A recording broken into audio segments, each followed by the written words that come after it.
In this episode of the Dancing Paradox podcast, I spoke to Angelo DiLullo. Angelo is an author. He wrote Awake, It's Your Turn. Highly recommended. In the conversation, we spoke about the awakening process, self-realisation, and whether there are stages, whether it's just a happening. We talked about the mechanics of the mind, emotions, thoughts, where thoughts come from, the separate sense of I, and the root of suffering, anxiety, things like that, human perception and how to cleanse that. Great conversation. It was vibing. Angelo's a great guy. Highly suggested watching his other videos after watching this podcast. Thank you for listening. Enjoy the conversation.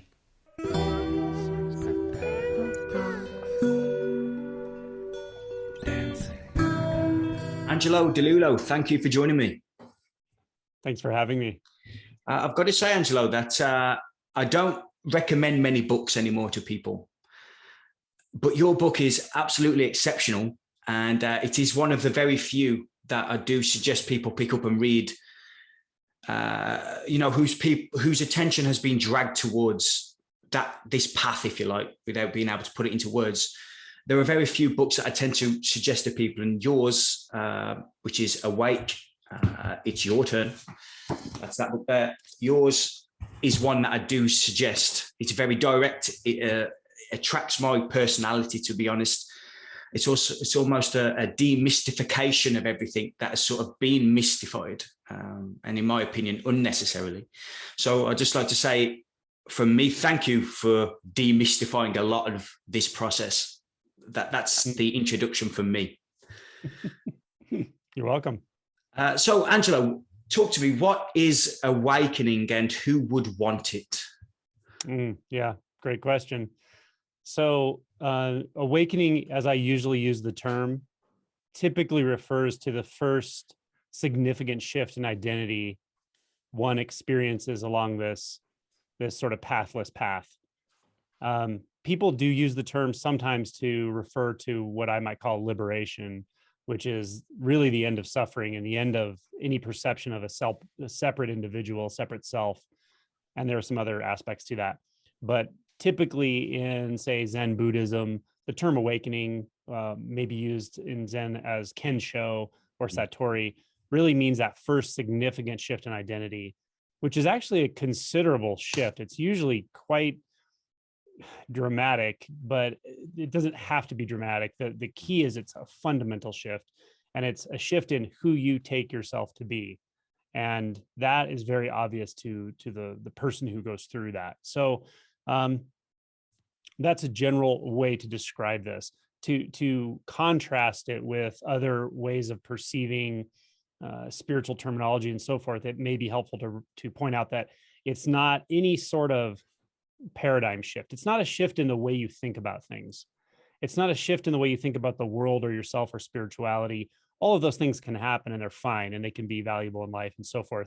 This is far more fundamental. One way of describing it would be something like you're looking through a knot hole in a fence, and you're looking through that, and what you see out there is a sort of scene. And that's, in this analogy, you could call that your life. And the scene changes and things move, and you can kind of move this way and move that way and see a little more over here and a little more over there. And then you might be able to move, considerably to the side, and you can see way down here, and you say, oh, wow, I see something I never saw before. That's all kind of paradigm shifts. What I'm talking about is something pushes you out of the way, and then there's something else looking through the hole, like it wasn't you. And at the same time, you're kind of looking through both sides of the hole. So it's a very fundamental and pervasive shift in the way you experience yourself, reality, and the way you experience, the way you experience perceiving itself. Now, who wants it, or who's it good for, or what, who would consider it valuable? That's a very intimate and personal thing. So that was one of the challenges to write this book, and why I, for years, would have never considered even doing that, because it's very easy to make this sound elitist, or like only certain people get it, like spiritual people get it, or someone who's interested in spirituality or following gurus or something like that. The way our minds are hooked up, it's just very easy to drop it into a category like that and misunderstand that it's actually not about you. So the person this is for is someone who realizes that for me as who I am, how I perceive the world and how I perceive life, something feels fundamentally wrong. And I don't know what it is, but I do suffer. And when you come to that place where it's sort of a reckoning with yourself, and you realize, not only do I suffer, but I can sense that I'm complicit in my own suffering. The way I think about myself, the way I perceive the thoughts and beliefs I have about who I am and how I fit into the world itself causes some kind of suffering, angst, tension. And with that, there can be a sense that perhaps there's something beyond this that's actually directly accessible by me here in this lifetime. And often that part of the message comes from random chance. You pick up a book, you hear the right video, and sometimes it just comes out of nowhere. So I think awakening almost picks you. But the key to it that I really wanted to point out in this book is that I know with absolute certainty anyone can wake up, but it doesn't mean that I diagnose it. I recommend it as a diagnosis and cure for something you have. It's more like, if that message resonates with you, then you're good. Like, if you can listen this far into this conversation and something in you is resonating, that's it. That's all you need to know. You can wake up. Now, if you hear this and you're like, oh, this is nonsense, it just sounds like mumbo jumbo, it's more spiritual talk, fine. This isn't for you. There's no problem whatsoever. Go do something else you're interested in. But if this touches something in you, even if it's the faintest glimmer that I don't have to suffer in this life, that's who this message is for. And it is that you can wake up. And I think it's also, we need to be conscious. I'm always conscious when I try and communicate that it isn't about being better than. It's not like, oh, I'm far better than you because of X, Y, Z. It's just like something's happened to, I've heard Jim Newman say this, it's like it happens to no one. There's nobody there actually happening to. Could you expand on that a little bit?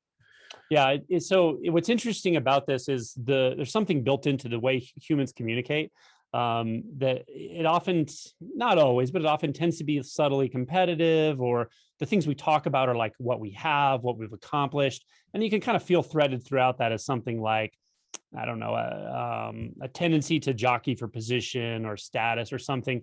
Now, of course, we don't always communicate this way. A lot of times we can use communication to bond and to build rapport and so forth. But it's a pretty strong human tendency, actually, to think of things or see things that way. So interestingly, when you hear this communication, it can sound like that. It can sound like, oh, that's some special thing that special people have that would make me special and I want to get it. But it's nothing like that. It's really because it's already there. It is really already there. It's just that there's a certain mechanism of mind that's continuously leapfrogging over it, which is very odd. But it's not an exalted state, and it doesn't make you special at all. In fact, it's quite the opposite in deep stage realization or liberation, which is kind of what Jim Newman points directly to that. Tony Parsons, that's their kind of style. They may not say this, but their style is they just point directly to that, which is fine. I think it can have its downfalls, but it's also very effective in certain situations with certain people. And from that place, which isn't even a place, there is no one. You see that the fundamental error in all of our processing and our impressions of the way things operate and the way we operate is that there was some separate entity in here, individual, trying to make itself in the world, trying to make itself do better, feel better, compete with other seeming individuals. When you see that's not even there, and it never was there, all kinds of competition, specialness, it just goes down the drain. And you actually see things very differently from there, that even the belief that I want to be special, or the tendency to try to be special in the eyes of someone you love, special in the eyes of society, all of that was actually a kind of a bit of a poison. Actually, you're chasing something that is actually making you feel more separate, and the chasing is making you feel more separate and making you feel like a you. Now, again, there's no one doing any of this, and yet you can't just pretend it's not happening either. If you're suffering, you're suffering. So there's something to look at, something. And that's the trap I fell into as well, Angelo, is like, intellectually, I've got that message. Okay, there's nobody doing anything, but I'm still there running around and trying to, I don't know, make money or do something in order to feel a sense of validation or whatever it is that's running the show. Yeah. And I see that a lot in the so-called non-dualism type YouTube world, is that there is a lot of just repeating what other people are saying and a lot of intellectual knowledge about it. But you can sort of sense from for yourself, for example, the people who actually, it's a living reality, a living truth. Yep. So here's an interesting thing about that. I've been meaning to make a video about this for a while, because I do get so many questions from people who say, well, why do you talk about practice? Why do you talk about a process when there's no practice, there's no process? Well, there are several reasons, but the thing I want to point out about this is that realization is so fascinating in so many ways. Realization is it's not something that happens to you. It's just unfiltered reality, just as it is. It's endlessly fascinating. I could stare at the wall all day long. And it's just so fascinating because there's so much complexity, depth, nuance, subtlety, sublimity. It's incredible. And yet I could never say a damn thing about it. Really, I really can't. No one really can. But the thing about it is, I'm almost referring to the absolute there, in a sense. There's also the relative perspective. Of course, we do have jobs and we have, relationships, and they cause challenges sometimes, right? And to try to just overlie, sort of blanket that perspective onto relationships, that's not going to work very well for you, right? Like I might joke, Tony Parsons, I'm sure if the judge asks him, did you park your car here and you're going to pay the fine? I'm sure he doesn't go, well, there's no one to drive the car. There's no judge. There's no fine. I guarantee you he doesn't talk like that every day, right? So there's a role for the relative clearly in all of our lives, right? So, but the really fascinating thing about realization is the deeper it goes, the more it becomes obvious that it's not an either or thing. It's not like you either say the message in that way or express the message in that way, that there really is no one. And the sense of being a seeker itself is illusory, and it just ties itself in knots trying to find something. That is true, but it also does not exclude the truth that there's some sense of being someone moving through time. And that sense of being someone can apparently alter its attention, and it can move its attention to look at some specific faculty in its own mind in the way it's processing. That can happen. Sure, it's apparent, but everything's apparent. And that apparent happening leads to the apparent happening of that self, seen it again and again and again. So again, just drops all those out. Nothing. Sometimes it doesn't. And it can be very valuable to look at what are the components of self? What are the tendencies that are habituated that I can actually look at and see so clearly that you actually do see they're not there? For instance, reactivity. So the sense of self stays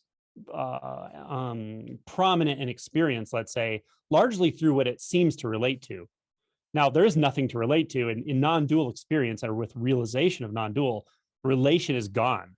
But if you're experiencing that sense of relation, then investigate it, right?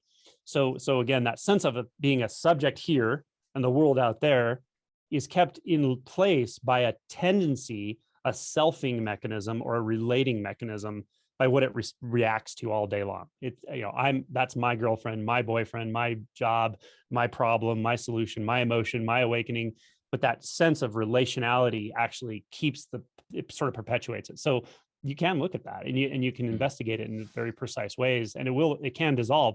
And the sense of self can actually come off in layers. And I would say it probably almost always does for people, even though it's so hard to talk about the subtleties of it, that I think a lot of times it just feels like it just goes away all at once, or it just kind of drops off over a short period of time. Yeah. And you mentioned Tony Parsons a couple of times there. He sort of suggests that there is no process whatsoever. But when I study these people a little bit and look at their history, they've always, sat at the feet of gurus, for the lack of a better term, and everything. So I'm thinking to myself, okay, I've been doing that now for a number of years, but they're saying there's no process, but they're doing what I seem to be doing at this very moment, so there seems to me a slight incongruency with what's being said. Yeah. So the way I would say that is when now, again, the speakers, Tony Parsons, Jim Newman, and then the third generation, tons of them out there. And I feel transmission from it. I feel the direct, they're not speaking, but most of them, as far as I can tell, aren't really speaking from just remembering it. Although Tony very clearly does warn of, he doesn't warn of that, but I've heard him comment He said, some people can say what I say in 5 sentences. It doesn't mean that that's just knowledge, though. Like he says that, and he acknowledges that fact that you can learn any message and just repeat it. But giving everyone the benefit of the doubt that they're talking from actual experience. The way I think it's helpful for people to understand that is just a way of transmitting. It's just a style of teaching, and they are directly transmitting. And I think it's a powerful way, probably because the sense of doership is so strong. It's not the only component to self, the sense of self, but it's a very strong component, especially in the West, especially in a competitive contemporary society. We're so identified with doership that to cut it off at the knees again and again and again really does work for some people, I think. But for a lot of people, it gets you a certain way, and then you just start getting frustrated, and you're like, the message, you can do it yourself, but there's still something in there that feels separate, that literally feels like a subject here to all these objects, or feels like it's suffering, or feels like it's struggling. And then it's like, okay, well, you can watch more of it, and that's great, or you can do some other types of work, but I 100% agree with you that the ones I know personally that tend to speak that way, often it evolves. The way they speak does evolve as they teach more and more, because you realize, like, everyone doesn't wake up just by hearing that.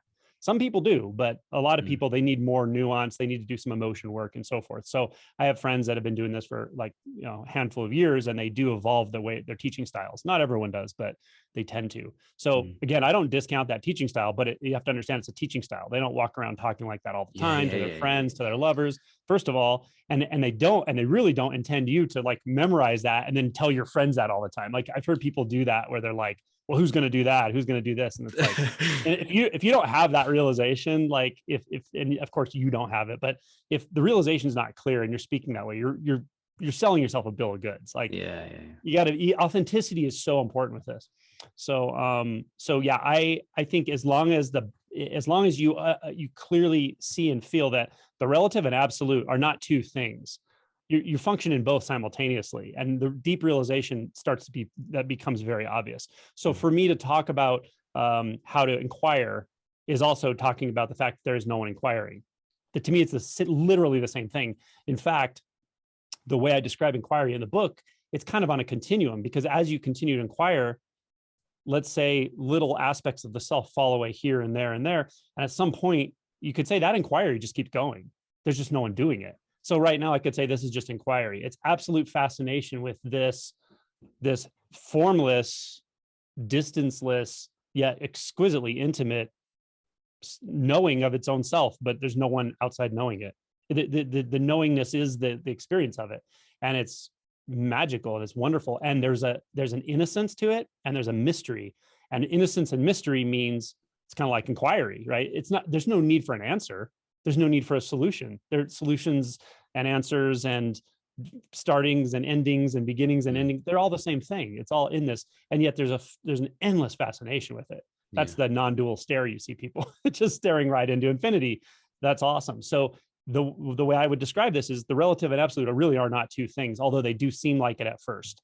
And as things clarify, you start to realize, they're not two. The other thing I can say that's really interesting about this is there's a very well-known and revered Zen master named Dogen. He has this famous thing called the Shobogenzo, and he's so clear. His pointing is so clear. It's wonderful, very poetic and direct and precise.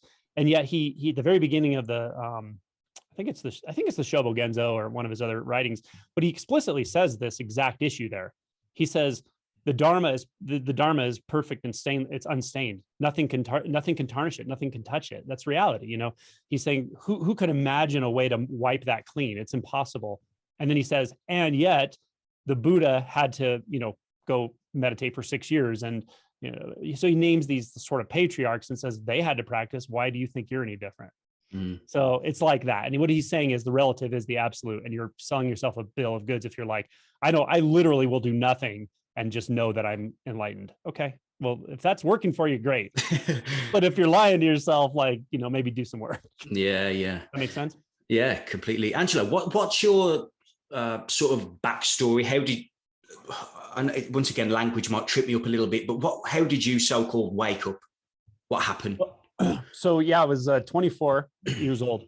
And for me, I actually grew up really, really, really miserable internally. Like the older I got, the worse it was. And it wasn't really due to external circumstances. Also, there were some challenges in life and stuff, but this was way beyond anything that you could look at in my storyline and go, yeah, I could see why you're suffering. Mm. It was very intense. And the more thoughts there were, the more my mind felt like a pressure cooker. So it actually took me a long time after awakening to realize that many people feel pretty stable in thoughts. It can even be comforting, but for me, it wasn't. It was really brutal. And the feeling of being enclosed in thoughts, being a someone trying to take their identity from thought and then build it out of thought. And yet there was something that just felt so wrong about it. So probably from the time I was like in my mid-teens to when I woke up, it just felt like a pressure cooker that just got worse and worse. And it was up here, and I knew it had something to do with thoughts. I didn't know exactly what it was, but the worst part is I felt like I had to solve it through thoughts and through belief and understanding, and that actually made it worse. So it was kind of like painting myself into a corner, and it just got worse and worse. And I never perceived a message that clearly told me there's literally a way out of this, a very real way out of this. I never perceived that explicitly, I don't think, until pretty much right before awakening. Somewhere I had heard about Buddhism. I was interested in it. I had read some stuff. I'd had a couple classes, and I'd heard about enlightenment, but it was immediately put into that conceptual framework. And it felt like that concept. It felt like stuff in that conceptual framework about, oh, there's this thing that can happen called enlightenment, but it probably takes lifetimes, and maybe someone on earth has figured it out, but probably not many. It just didn't. It just felt like more of the same in a sense. And then one day, I think, as I wrote in the book, a professor. No, this was actually a couple of years before the awakening, so I did get a taste of this earlier, but I kind of forgot about it for a while. But there was a professor who was giving a lecture on Buddhism, and he was a guest lecturer in one of my classes in college. And he essentially was pointing out what enlightenment is. But then he started talking about it as if it could happen right now. Like it's something, this is what it's like to go through it, and this happens. And suddenly I could tell he was talking about it as an actuality now, not something theoretical. Essentially, I felt that he was transmitting it like he had something happen to him. But all I know is it almost felt like a tunnel, like something just opened up. Everything got really quiet, truly. And I don't have mystical experiences really. So it was very obviously different than usual for me. But I remember everything got quiet, and like I felt very, very intense presence, which I had never really felt before. And I stopped him. And I don't even remember exactly what he was saying when I said this, but I stopped him and I said, this thing you're talking about, is this possible? Does this actually happen? And he stopped, and he like looked right at me, and he said, there is no doubt. And he locked my eyes for like a couple seconds. And I could tell right there, I was like, oh, he knows I know something. He knows I picked up what he just said, and he's making damn sure that I know it. And I was like, whoa. And I could feel it, and it was like, whew. And it was so out of context with the normal place that I existed in my mind of like struggle, suffering thoughts, that I just was there for a bit. And then I kind of forgot about it. But then I would think about it on occasion, like whatever I need to do, I need to figure that out. But then the thought would just go away. It was like an opening came, and then it closed back down, and then it opened a little bit here and there. And then there were a couple experiences that happened over the next few years. One thing is I had learned to meditate. So in meditation, I could get into some deep states of peace. And that was really, really helpful because I just suffered so much, but it was not the kind of insight he was transmitting. That I didn't taste again until shortly before awakening. And something just hit me. I don't know what it was, but a couple weeks before the awakening, part of it was like a breakup with somebody, and there was like emotional stuff and a release of that.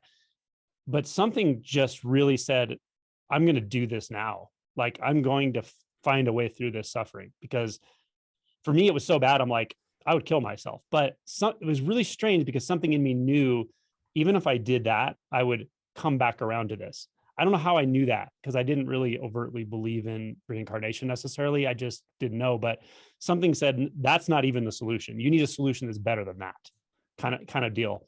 But more importantly, I could feel it, and it was coming from not in me. It was clearly not me. It was something way beyond me.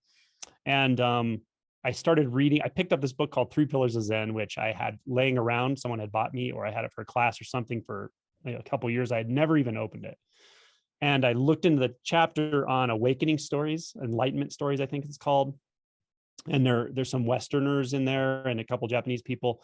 And they literally go through and tell what it's like to go through Kensho. And I was like, whoa, this is beyond anything I've ever met anyone talking about. Like, I've never met anyone that tells me this is possible. Nothing like this. And this is absolutely what I'm looking for. Like, I will not go through this life feeling this bad until I, dig so far into this that something happens. And I read all of those stories and I was just blown away. And I could just feel it. I could feel what they were tuning into. And something in me just said, I'm letting go. Like, I have to give myself fully to this, fully. And I did it. I couldn't do it 24/7 because my mind was too loud, but I did it every time it came to me. I just let go into that presence that is more than, it's like a presence, but it's something literally dissolving my identity. I don't know how to describe this, but I feel it now. Like, it's incredible. Mm. And I knew it was beyond me, and I knew it was a force more powerful than me, completely beyond me. But I was willing to give myself to it, to just literally let go into it, because I could see at this moment, everything else I had done to try to make myself feel better in life just never worked. It just never worked, maybe for a short time. And I also could sense that all of the learnings I had, picked up about what you should do to make yourself a good, happy person, all those things didn't work for me. And it seemed to work for other people, which kind of made it worse. But at this, I was like, oh, this is talking directly to me. This is what I'm here for. There's no other reason to be in this life except for this, because all this suffering is bullshit. Right. So yeah, I just dug into that. I in a very instinctual way.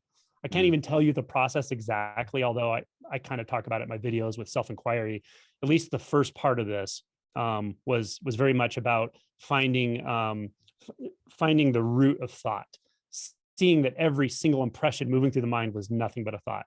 Even the labels, even the sense of me, all of it was just thought. And by seeing that, I was able to just allow identity to just calm down enough to just sort of shift it into the whole space of self-knowing, which I might call being or pure consciousness, which is everything I'd ever thought about. Everything I'd ever thought about, perceived, the goods, the bads, the inside, the outside, the self, the other, all of that was made out of the same stuff, consciousness. Everything I had ever perceived about the world was nothing but this substance of consciousness, and I could rest in it, and it felt really good. It felt very neutral. It felt like I wasn't struggling at all. There was no struggle here, because the struggle is a thought that appears here and then dissolves back into here. So it was that kind of a thing, very oceanic. Once I discovered that, I thought, I'll stay here. I'll just do this when I'm not working or taking care of other responsibilities. I will return here for the rest of my life, if nothing else, and even if nothing else happens. So it's interesting, because I wasn't looking for something beyond that. It was just finally respite. And again, it wasn't super blissful or mind-blowing or super mystical. It was neutral, but it was contentless. It was contentless, and it felt okay finally. It's the first time I ever really felt okay as an adult. And it did have a tendency to deepen as I just kind of coalesced into it. And then it started shifting in ways that are even go beyond that description. It's very hard to talk about. But over a few days to a couple of weeks, like identity structures just started dropping away. And then it came to a whole different kind of place where I think I might have said this in the book, or I've said it in other interviews, but that first kind of shift, which happened one night when I discovered this unbound consciousness, the shift was, I am the unbound consciousness, but I didn't have to say that or label it. It just was obvious. That's the key. It was experientially obvious and self-validating. So that was definitely a shift in identity. That's an awakening. And it was wonderful. It was so peaceful. But then it actually did go beyond that. It's kind of like the structure of experiencing itself, the structure of perception itself, the structure of sight, sound, all of it literally deconstructed itself. And it didn't mean it didn't turn into nothingness. I want to be clear. It didn't turn into like some background awareness, or it wasn't like that. It's not like that.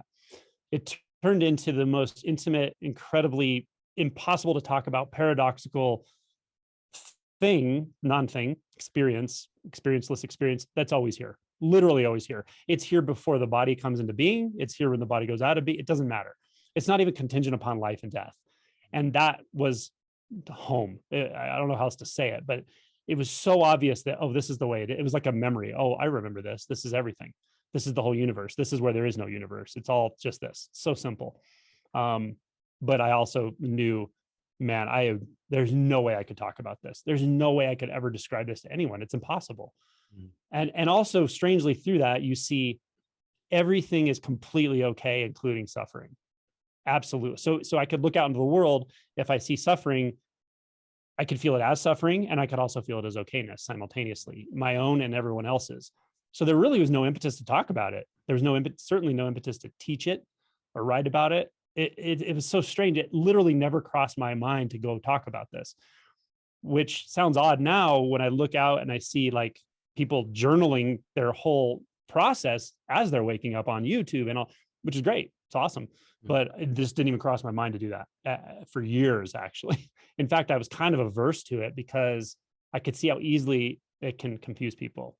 You can easily, err towards the side of the absolute or err towards the side of the relative and just confuse people. So I had a deep respect for the process. And of course I lived it, and I always live it. But there's nothing to say about it. And again, when I say I live it and all that, these are practical designations. These are conventional terms I use. There's no way to talk about it, but there's no self in it. And the key insight to that second massive shift was no self. That was the key. There's absolutely no self here. There's no self anywhere. There's no here. And everything I had ever perceived was rooted in self, but I couldn't see that. But even the subtlest paradigms of self, like view, frame of reference, the tendency to form any view at all, was all based in an illusion. And when that illusion's gone, the world looks very, very different, and everything looks different. It feels different, magical, alive, ineffable, but not special, and not distant, and not apart. And it's not. I don't look at other people going, they don't have what I have. It's nothing like that. It's sort of a field of energy. But again, there's just no good descriptions for this, but it's everyone's true nature. So if someone's like listening to this, fascinated by it, you absolutely can know this. You can wake up to this, but you're going to go through a lot. I promise you that. Yeah. And I think it's fair to say that it's a destructive process. It's not really an additive one. You don't sort of add things into you. It's more of like the onion metaphor. It's like you're just shedding everything. Yes, please. I want to add one thing to that, but then I'll go on. It is largely so, but I will say it's only a destructive process from the standpoint of the self. But for a long time, you'll feel like you're dying, you're dying, a lot of grief. Like that stuff tends to come a lot. But ultimately, it's very clear there's nothing to destroy. There's nothing to destroy. In fact, it's so hard to talk about it. But I might say it's more like it ultimately is really about clear seeing. It's not about getting rid of an ego or a self. It's not about getting rid of anything because there's nothing to get rid of. It's not about acquiring something for sure. It's much more just about seeing very, very clearly what's actually going on. Yeah. Yeah. So people who may be suffering with, I don't know, severe anxiety or something like that. And the reason I've listened to someone say this, they've said this message seems like a get out clause. It seems like it's just a way to dismiss our trauma and our psychological issues. What would you say to someone who suggests that? Well, so when I speak in this way, or when I speak about this message, let's say, I always make a disclaimer. I try to make a disclaimer that I'm not making a philosophical statement, and I'm not making a prescriptive statement. So again, I don't assign the need to do this to anyone at all. It's totally up to the individual. So I kind of already make the assumption somebody's interested in waking up when I start talking about this. So I would say if somebody has severe anxiety and depression, et cetera, I don't prescribe this as a cure for it. I would not say it that way, because then you can be bypassing and so forth.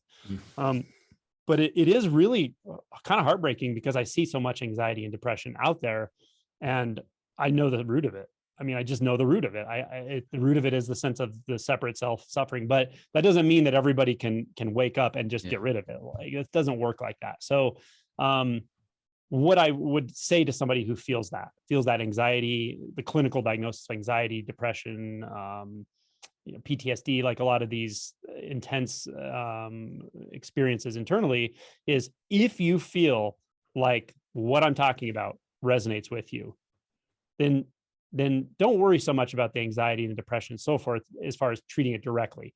Do whatever feels practical. Take the medicine, do therapy, all that stuff's fine. Like I wouldn't say not to, but give your heart to this. Give your attention and focus to this, at least in part of your life, and you will not be disappointed. Because for me, I had super anxiety. Like it was so bad. And I know clearly what it is now. I know why it feels that way. I know what that anxiety is. And it's also relational. Like we pick it up from others, and we transmit it to others, and we share it, and we kind of go into complicity and different things. So that's the message of somebody who has anxiety, has depression. If this stuff doesn't make sense to you, then that's fine. There are good therapies, do therapy, find a good therapist. Emotion work is always helpful with all that stuff. But is the spiritual process that I'm talking about, the awakening process, completely about bypassing, just like pretending it's not there? No, it's definitely not. In fact, it's not. So there is a tendency that humans have, and some humans have it a lot more than others, to dissociate. It's a very broad term, but I'll call it just dissociation. There are people do it with drugs, certain drugs. They do it. Sometimes they're just really good at dissociating. They just do it almost naturally, like a depersonalization state, a derealization state.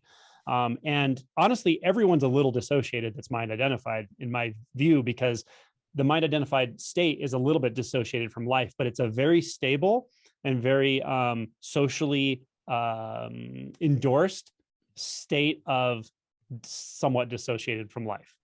And so everyone can have this tendency at some time or another. So I would say if somebody has a strong tendency to dissociate, they should be really careful with doing this process without doing a lot of good emotion work, and really investigating their beliefs. And if you think you need therapy, do therapy, and being really practical, like work on your relationships. Make sure you're not using this to become a jerk. As I said in my book, like I have some chapter or section in there, it's like, don't be a jerk. So don't decouple this from your responsibilities of being a human. There's no need to do that. You can work on awakening and inquire and listen to non-duality videos, whatever really works for you. You can work on all of that at the same time. Don't try to apply that to your relationship and tell your partner they're asleep and that's why they're mad at you. No, they might be mad at you because you're being a jerk or whatever, right? So be humble about that, and don't try to. The way you avoid bypassing is just don't bypass. Just pay attention to what's important in life, and don't try to use this to escape from it. This is not an escape from life. If anything, it's an escape into reality. Now, it does come in phases. So I'm giving it an overarching description here, but at different times throughout the process, you'll have more of a tendency to dissociate. And sometimes you'll have more of a tendency to sort of distract yourself, or just abandon the path altogether. And these can be dealt with on an individual basis by a teacher or someone you're working with or whatever, or your own insight. But overall, we tend to be kind of dissociative as humans, and mind identification is literally dissociating from life. It's the sense of being apart from life, apart from the physical world, in a way that makes us feel fundamentally isolated. With the realization of non-duality specifically, the boundaries disappear. They weren't ever there. There's not an experience of objects in space. There's not even really an experience of space. It's just a sort of soup of intimacy, sort of, for lack of a better way of saying it. From there, it's very hard to bypass, because you're so interconnected with everything, and you realize everything is interconnected. And if you pull a string here, it pulls a string over there. So when you act like a jerk to somebody, you feel the pain you just caused them as your own pain. So it gets a lot harder to bypass later. But again, if you have a tendency to dissociate, to not take care of your responsibilities and so forth, you should be more careful about that earlier on. I would say.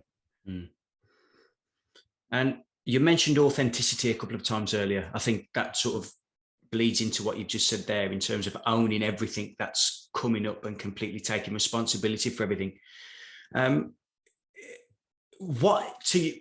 a particularly Western philosophy, without trying to go too much into concepts, there's a big thing around authenticity. And when I experientially, for me, how I perceive authenticity is different to what Western philosophy considers authenticity.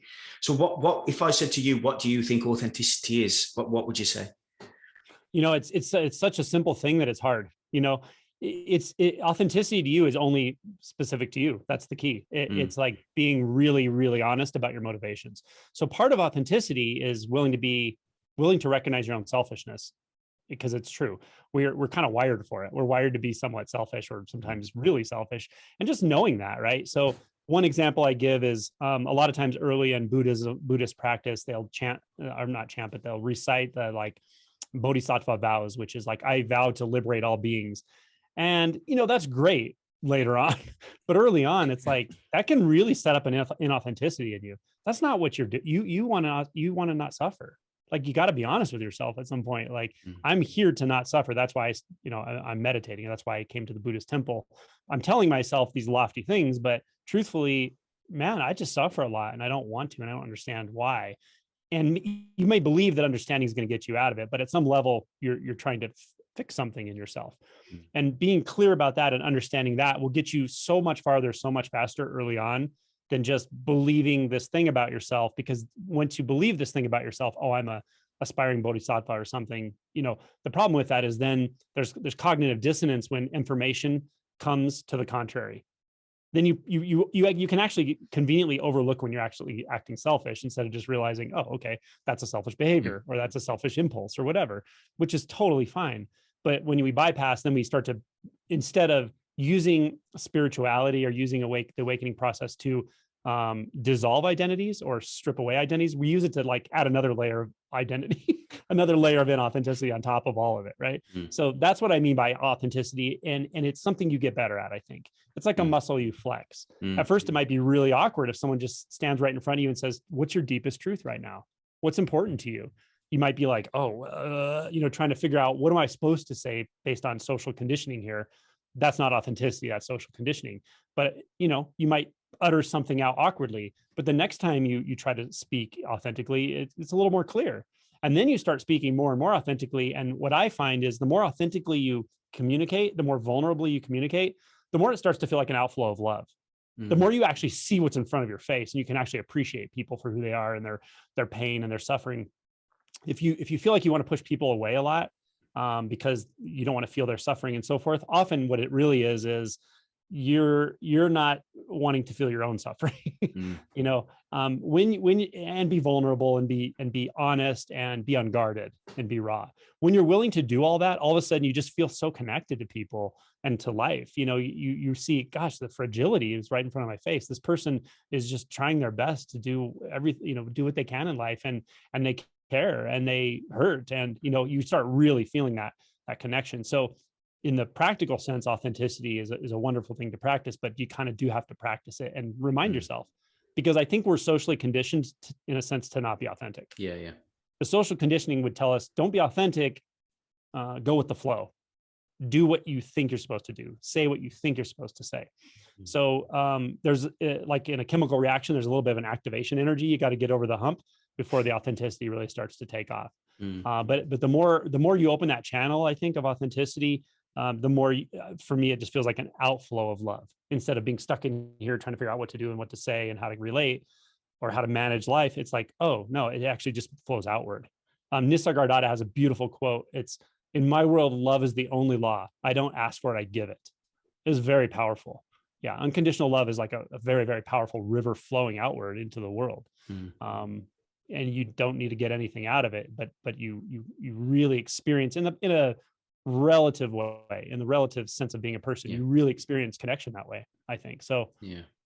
I think I heard the phrase growing up. I'm not from a religious background by any sense, but I heard the word "God is love." That's what I heard.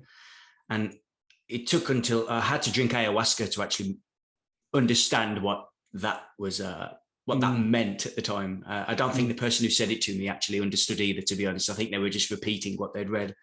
But it took psychedelics in order to open that up to me, and then the energy constricts again, and then it opened back up. And it seems, in my experience, that I have expansive times and then constricted times, and there's patterns that seem to form whereby I'll fall back into habits and then the habits will then open up if you like, but consciousness expands again, and then the habits will fall away, and then they'll constrict, and then they'll be back, and I'll run this pattern.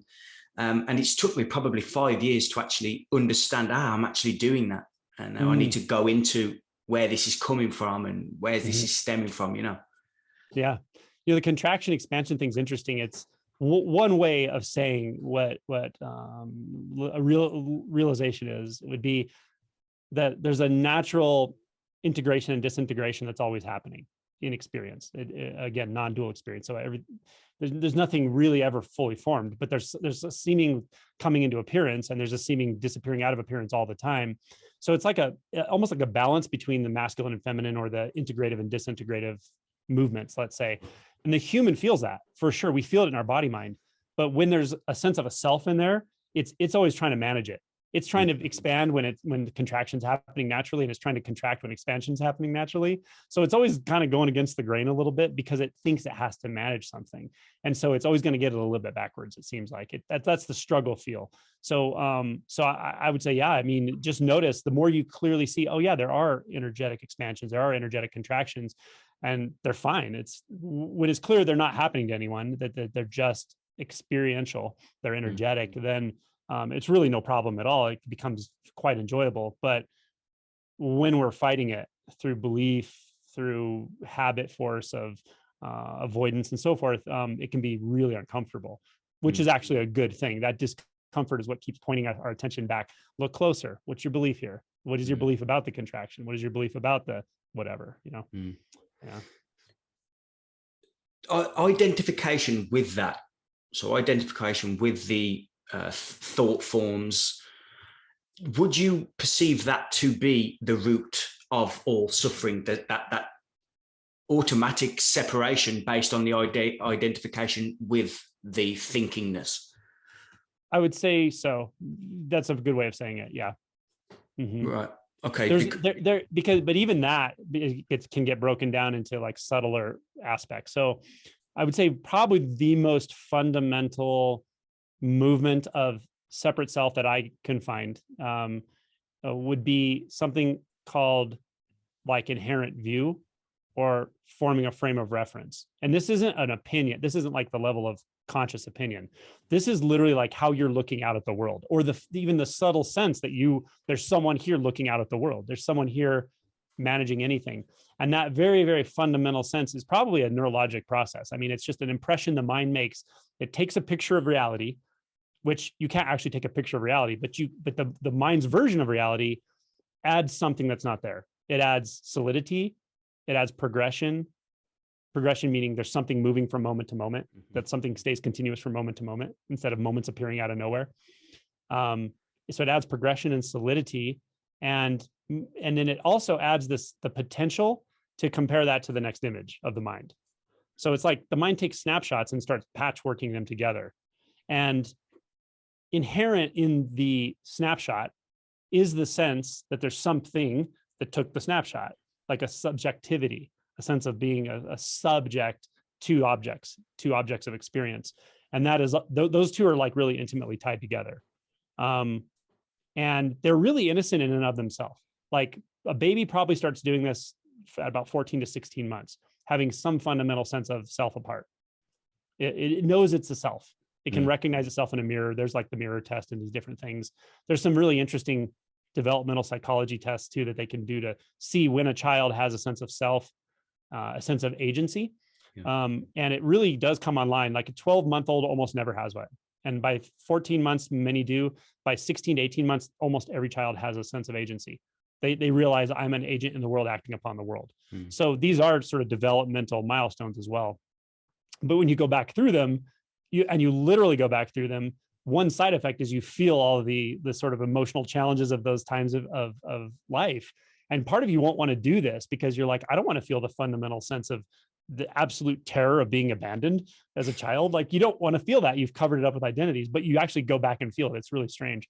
And often it just feels like an intense emotional experience or grief or something, but you literally come back to that fundamental place where the mind suddenly developed the ability to perceive itself.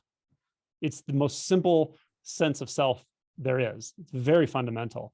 And somehow it just goes beyond that. And then you see, oh my God, even that was never happening. And from there, it's very strange because thoughts can still occur, but there's nothing to whom those thoughts are occurring. There's no one suffering from belief. There can even be beliefs, but there's no one who's holding those beliefs. There's no one who's pushing or pulling on thoughts or perceptions or the external world. That's just not there at all. It never has been. So yeah, going back to those very fundamental movements of self, you actually do get reasonably familiar with what self is, or the illusion of self is, and how it functions. But at that level, I'm not sure suffering really comes in yet. Suffering really comes when we start to struggle in a heavy way, a lot of reaction. Probably later childhood and so forth. Early adulthood, it's becoming more solidified for sure. And we feel like someone in here, quite certainly struggling against everything out there. And the fundamental belief that's based on of separation will always cause some sense of isolation to that that seeming internal person. That's where suffering comes from. But that very fundamental sense of just a reflection in the mind, probably that happens to toddlers before they have a sense of self, doesn't seem to cause suffering in and of itself. It's more once the standing wave of subjectivity and objectivity in the world has developed itself and you're already feeling like a thinking adult, that's when those fundamental misperceptions of separation become magnified in really intense ways. And they can even turn into violence. I mean, this is the root of all violence, ultimately, is a sense of separation, and then a sense of dissociation into the mind, where the world starts looking so distant and external, you start becoming numb. And if you've had intense, violent conditioning in your life, then you may act that out unconsciously, not knowingly necessarily, but unconsciously. So I think the fundamental misperceptions become a monster at some point, can become a monster once they're amplified into the mind, year after year after year, thought after thought after thought. That's suffering. And as the layers of the onion are shed, how important do you think a teacher is, or a guide or something? Because there's a guy called U.G. Krishnamurti. I'm not sure if you're aware of him. He's pretty brutal, and he is very anti-teacher. He says, no, we don't need anything like that.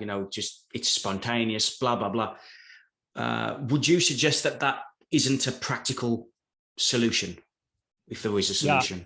Yeah. So I want to say a thing about this that's a little bit more broad, and it refers to some of these other kinds of questions about teacher or no teacher, practice or no practice. And that is that when I'm talking to somebody, let's say, and they're going through this process, and whatever the interaction is, it's different every time. I don't have a process or like a specific recipe, but what I'm actually reacting to is the sense of fixation. Somewhere in there, there's a certain fixation. So one thing you could say about reality, unfiltered reality, is it does not fixate. And that is so wonderful. That's the freedom of it. In the Heart Sutra, there's a line that says, freed of delusive hindrance. It's a wonderful, wonderful thing. But because of the way our minds are set up, we basically have an ability to fixate anywhere. You can fixate in the masculine, you can fixate in the feminine, you can fixate in doership, you can fixate in non-doership. You can do it any which way. So what I kind of look at is, how's that individual moving? So with some individuals, I might actually recommend, like, you maybe develop a relationship with a teacher or somebody who can hold you accountable. With other people, I actually say the opposite. I'm like, you got to let go of this idea of the teacher. You got to let go of this attachment to the authority figure and so forth. So it really depends, in my opinion, on how that person's fixating. Now, if someone has a very extreme view, like absolutely never teachers, they're the scourge of realization and stuff, I might say, well, they might be a little fixated somewhere in there, but they have a good point. And that is, the guru worship thing and weird teachers and cult leaders have really given a bad taste to spirituality for a lot of people who are smart, practical, logical, maybe even atheist, scientific. That's why they think spirituality is just nonsense, because there's so many weird teachers around and stuff. So that's a really important critique, I think. On the other hand, if you have no one to, I've seen people also get fixated the other way in a big way, where they have a lot of knowledge, they read a lot of books, but their teachers are all dead. You don't have a live teacher, because a live teacher is going to challenge you on your bullshit. And that's what you don't want, right? So people can fixate that way as well, like kind of taking yourself for a ride. A Zen teacher once told me, it's kind of like if you're in court in the United States, they have this saying, if you represent yourself, the person who represents himself in court has a fool for a client. And so what they're saying is like, don't do that, So I've heard that about teachers too. And I don't think that's always the case, but you got to have some, insight about that with yourself. If you're the kind of person that can avoid things through not making yourself accountable to another person, like you might actually benefit from some form of a teacher. Now, whether you need a ongoing, formal, intense relationship with a teacher or not, I can't say. I just can't answer that. It really depends on the individual. It can be very beneficial if your teacher's authentic. If your teacher's truly authentic in the ways I wrote in the book, they don't want anything from you. They might want you to pay for a session on Zoom or something, because that's how they make a living, whatever. But they're not trying to get all your money. They're not trying to, you don't feel like they're trying to buy you into some mindset or way of being. They're not weird when you go talk to another teacher and try to make you feel guilty because they're attached to you. Like if you feel any of that stuff, forget it with this. A teacher who's empty of self, who really, you can tell they do it for the love of speaking the truth and transmitting it, but they really don't want anything from you. That's really important. That kind of teacher does benefit you for sure. It can be harder to be around a person like that, even if you have a lot of intense connection with them. But it is not necessary. There's so many good resources now online. There's so many videos. You can turn on YouTube and watch, all kinds of, you can watch Tony Parsons and Adyashanti and Eckhart Tolle and Muji, whoever you resonate with. And they're good pointers. They transmit clearly. And that can be very helpful too. So with most of the aspects of this, it really depends on the person. And I don't think there's an exact right answer, but if you feel inclined to have a teacher, I would say, yes, just vet them well and make sure you don't put your realization in their hands. So you still need to do the work, whether it's inquiry, whether it's the work of surrender, of just sitting there and feeling everything that comes through and not distracting yourself or running from it. You still got to do that work. You can't put that on the teacher. So is that helpful? It is helpful. Thank you. And just bleeding into like consciousness maps and like David Hawkins's map of consciousness and spiral dynamics and things like that.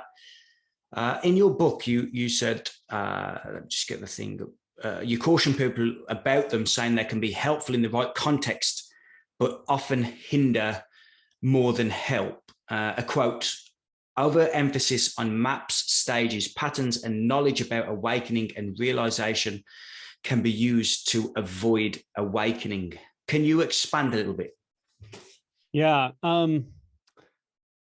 I'll say this, in my experience of working with people going through the process, it's a reasonably masculine thing to do this, to get really obsessed with maps and logic and knowledge and precision. The more feminine aspect typically doesn't care about that generally, from what I've seen. And I think, and that doesn't mean male and female necessarily, although it tends to fall along those lines, but there are men who move very much in the feminine and there are women who move very much in the masculine in this way. But I would say people who move in the feminine actually wake up faster, especially in early stage realization, because they can just let go. Yeah. And the first part of this, the first big shift in identity really is letting go of your mind identification, your thought and concept identification, which can co-opt anything. The ego, to personify it, can co-opt anything, especially information. It loves information, right? So you've got to feel into it yourself. Now, with that said, I don't, the maps you mentioned, I actually don't know. And I haven't, there's tons of them out there that I don't know about, but I have read some that I like don't get. I'm like, I don't know how deep this person's realization is. It doesn't resonate. I've read some that are so freaking clear that it's like, this person knows exactly what they're talking about. Yeah. And it's awesome. So there's one specific I'll tell you about. It's called, you can Google it. It's called Thusness, THUSNES, THUSNESS. and he also went by passerby, but it's 7 stages of enlightenment. You can find this on like Awakening to Reality blog. It's really good. It's a very, very good map. It's if I was going to recommend a map, I would recommend that map. But again, the person who wrote it even cautions that, like, this is my experience. Don't paste my experience on yourself, learn from it and see the kind of contemplations he did and stuff. So there are some very good maps out there, but even then you can memorize that whole thing and not really let go and not cross over with that first awakening. So again, it's so important that the letting go part is so important.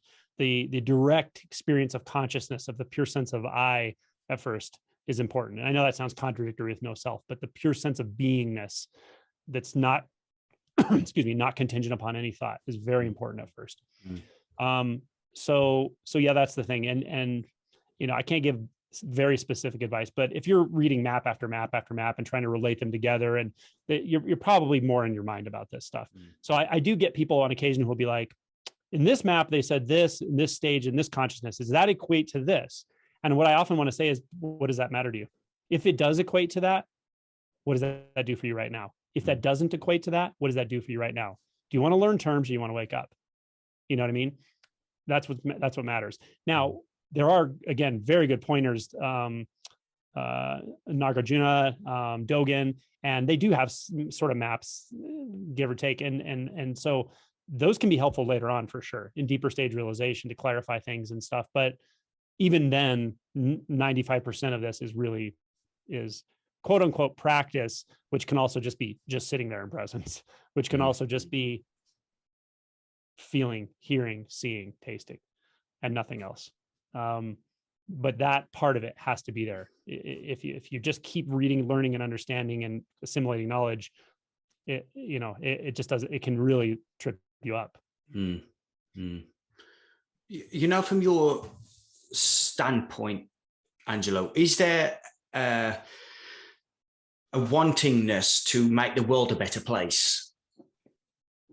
Nope.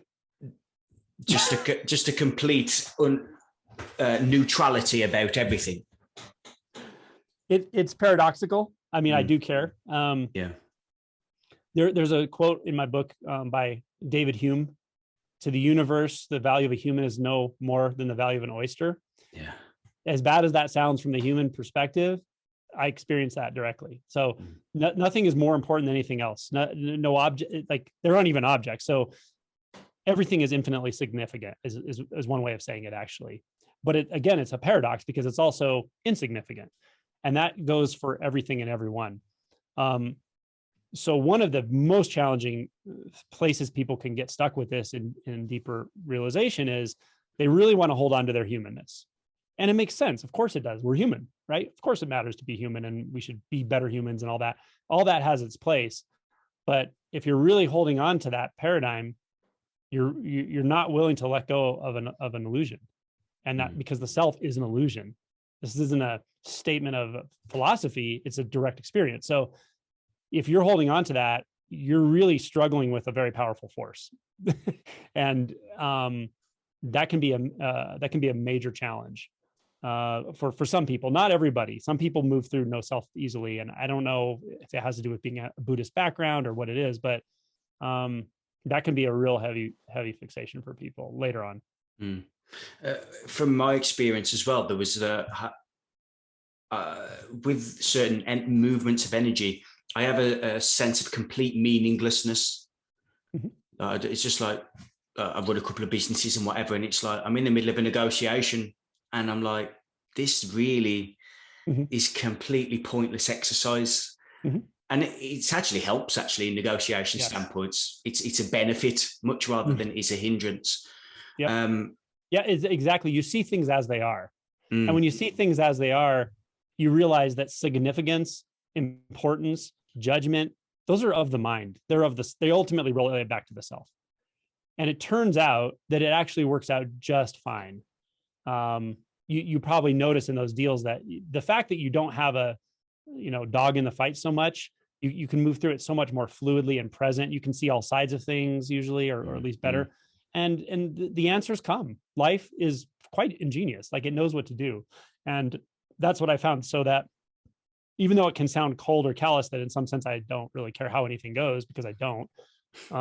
At the same time, I trust life so much that I don't have to worry about how things go. So all your faculties are available to be right here. That's the huge gift. It's a huge gift. And you don't love people less. You love people more. You actually see them. You feel every part of them, whereas before you only felt the parts that you want to feel and you want to not feel the parts that you don't want to feel, that reflect stuff in you that you don't want to feel. When that's gone, it really is unconditional love, because you can let everything be as it is, and you can let everyone be as they are. And in the practical sense, the human body will still function as it needs to. It's still going to eat. It's still going to protect itself from physical harm in case that actually comes up. And it does it seamlessly. It's just that there's no identity around it. There's no struggle around it, and no value system. It's just natural. In a sense, that's complete freedom. Mm-hmm. Rather than, the freedom we sort of see in the world, where it's like, oh, we need freedom. And it's like, no, freedom's there. Yeah. Yep. And absolutely. We end up in political debates and philosophical debates and stuff. And it's just like, this is just masking a screen here. That's the sense I get. And like you mentioned, I asked a question about the state of the world and making it a better place and everything. And then the analogy that Rupert Spira often uses is the cinema screen, and then it's just playing on the cinema screen. It's very easy to even conceptualize that if you're very mind driven. That's a very easy metaphor to grasp onto. But it seems that unless there has been some sort of trigger point in your life, if that's suffering, or whether that's a teacher or something, that there is no will of anybody to walk this path. Would you suggest that it's like a non-event, or does there need to be some seekingness from the self? I suppose I'm breaking separate self here, but does there need to be a like, yes, I'm going to go for it, or is it just a happening? I suppose it depends where you're asking the question from. Yeah, it's interesting. It does. It comes to almost to that feminine masculine aspect. Like people who move very much in the feminine, they don't feel like they're doing something to make it happen. They feel like someone finally gave them permission to just let go, or give them permission to follow their deepest instinct, which isn't a seeking. It's an attunement. To the masculine mind, it's at first feels like often, oh yeah, I'm doing this. Like I'm all in, I'm on board. To me, it's fine. Like to me, either way is fine. That's just how it's just Buddha nature acting that way. It's totally fine. So when someone says, oh, you shouldn't do this, or you shouldn't seek, or you should seek, or you should, don't worry about the shoulds and shouldn'ts. Do what feels natural to you, and it's totally okay. The sense of at some point it'll be very clear what seeking was all along. It's kind of like a side effect. It's a mental side effect of this processless process unfolding in eternity, unfolding in nowhereness. Whatever. It's the mind trying to make sense of things. Doesn't matter. It's not happening to anyone. So I don't discourage people from what feels natural to them generally. I just try to redirect it one way or another to clear seeing right here, right now. And when there's clear seeing right here, right now, with no labels, no judgments, no pushing or pulling, then what's right in front of your face isn't even solid. It didn't come from somewhere. It's not going anywhere. It's not apart. It's not in space. It's not distant. It's not at a distance. Like that, the what realization's in front of our face, reality's in front of our face. It's wonderful. So wonderful. So I think what I do without really planning it is I just kind of meet people where they are and say, yeah, that's fine. Because in the relative aspect, this is what's happening, and relative and absolute, same thing. So I don't care if you're seeking or feel like you're going to get somewhere. It's fine. Let's get somewhere. And then somehow we just start vibing, and then all of a sudden we're looking at what's actually happening right now. What is seeking? I don't know. It's one thought. It's one thought that says, oh, later I'm going to get something. Oh, wow. Where's that one thought? Oh shit, it's right here. Does it point anywhere else? I don't think so. What's it made out of? I can't even tell what it's made out of. There's nothing there. Wow. Interesting. And then the sounds get a little louder. Wow. What is that? When I drop the label sound, what is that? Where is that? So anything can lead you right directly into reality. Yeah. Yeah, that's very well said. Yeah. And you're in I'm going to butcher the word, but anaesthesiologist Mhm, in your work life.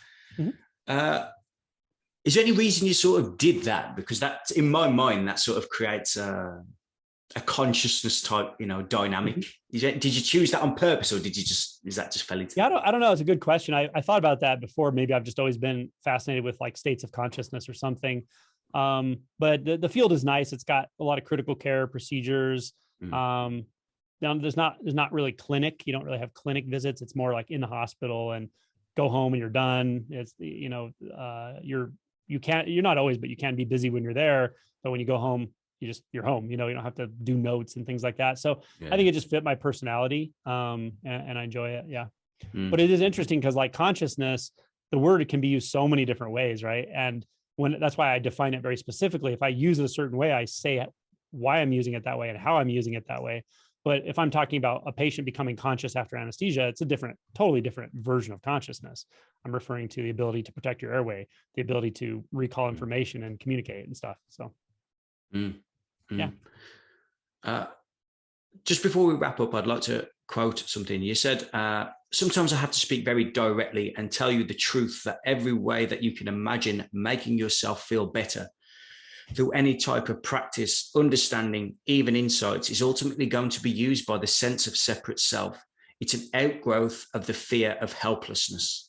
Mhm. That was from a recent video of yours. Now, that helplessness there, an outgrowth of the fear of helplessness, is that purely stemming from that sense of separateness? Mm. Yeah. So the sense of helplessness. So the same, I'll say it this way, the same phenomenon that we're calling helplessness looks so incredibly divergent, looks so different from the lens of a self and from the lens of reality, which is not a lens, but the lens of reality, helplessness is simply the way it is. There's helpless because there's nothing apart to act upon anything. There's no agency. There's no separation. So that kind of helplessness is truly freedom. It's it's seamless with reality. But to the self, it's like the last place it wants to look. It doesn't want to look and see that because everything it thinks it can get, everything it thinks it can do, turns out to be an illusion once you really, really drop into that helplessness. And it can be an emotional helplessness at times. People go through that all the time where they just feel so frustrated, then they just feel helpless or feel helpless to feel deep emotion. And so there's periods of emotional and kind of personal helplessness that come throughout this process here and there. But when it comes down to like really deep helplessness, it's like, oh, there's absolutely no way to change anything in the way I'm perceiving it as an agent apart from everything to change it to make myself feel better. It's almost like if you just go through that in your mind clearly and over again, it just becomes so clear that identity, you see, there's no identity in it. It's Mm, very strange. Even the thought can still be there. The sense of helplessness could still be there, but there's no one it's happening to. There's no one it's occurring to. So helplessness is almost like the mysterious past between self and no self or something. mm, But it can be just absolutely the most accursed experience to a mind identified person, right? mm, From the standpoint of self, it's just how this is. And it's not just fine, it's thoroughly enjoyable by no one. mm. And those emotions, Angelo, that we all feel, uh, some teachers, like, again, suggest no, completely disregard them, complete waste of time, don't mean anything. And you seem to suggest when you write that, you said it's not necessary the most important silent aspect of the realization process. However, if it's not addressed properly, it can be the biggest sticking point, especially in the later stages of realization. I think that's definitely the case. And this just comes from experience. When I see people who wake up very quickly, I did an interview recently with Yin on my channel. She's a physician in Malaysia, and she woke up relatively quickly uh, um, to non-dual realization, to no self-realization, Mm, liberation. It took her, I think, a couple of years. But her description of it kind of explains why. And she emphasized again and again, she's like, it was really, really hard to go through. It was really, really hard, like emotionally.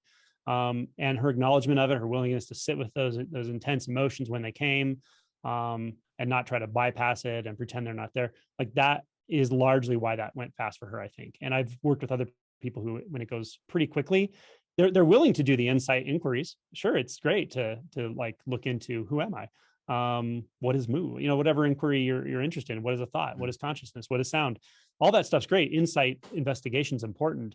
But if you're trying to do that to actually avoid the emotion lurking in the background, and you just need a good cry for 5 minutes, man, it really sets you up for distracting yourself and confusing yourself about what's actually going on, because we are physiologic entities that respond to the environment. So I would say even with liberation, it's not like there are no emotions, but there's not a background emotional tone all the time of like dread or fear. That stuff's gone. But you can definitely feel sadness. Like if your pet dies, you'll feel sadness.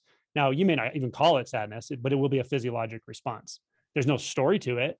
It's not, you don't dread it and then you don't drag it on for days, weeks, months, years, but it's intense and it will move through. Like you do respond to the environment.